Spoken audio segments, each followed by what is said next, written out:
Naganap nga ang ABS-CBN Ball 2023 kahapon, September 30 na ginanap sa Makati, Shangri-La. Bukod sa nagagandahang kasuotan ng mga artista, isa sa mga pinakainabangan ay ang mga real-life couples at love team na magkasamang umattend sa event.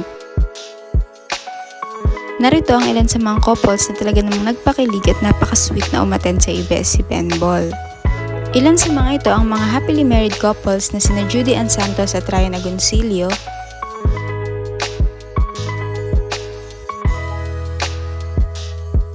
Regine Velasquez at Togi Alcacid,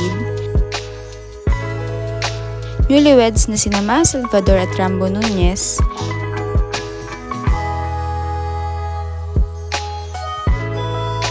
Kim Jones and Jericho Rosales na matagal nang napapabalita na hiwalay na,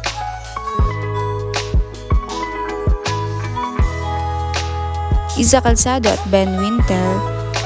Jessie Menjola and Luis Manzano, Maricel Lacsa and Anthony Pangilinan, Kay Abad and Paul J. Castillo, KZ Tandingan and TJ Monterde at JC De Vera kasama ang kanyang non-showbiz wife na si Rica Cruz. Kabilang naman sa mga real-life couples ay sina Vice Ganda at Ayon Perez,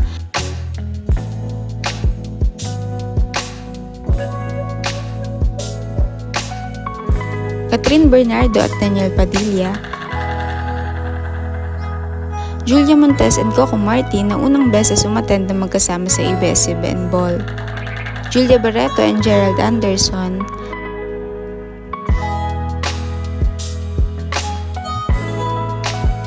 ang engaged couple na sina Catriona Gray and Sam Milby, new couple na sina Ria Atayde at Sandra Marudo, Michelle Vito and Enzo Pineda, Elise Hoson and Makoy De Leon,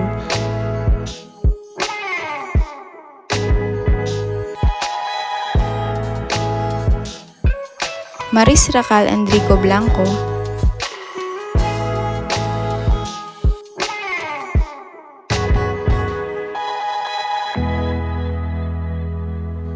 Carlo Aquino and Charlie Dizon,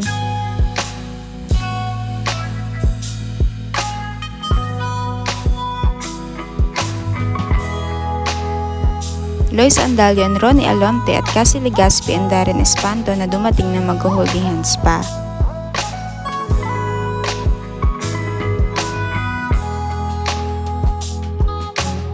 Kabilang naman sa mga love teams ay sina Donnie Pangilinan at Bel Mariano,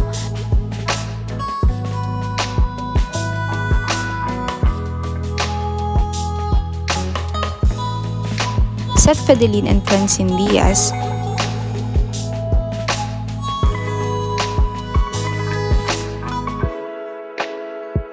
at KD Estrada and Alexa Elacad.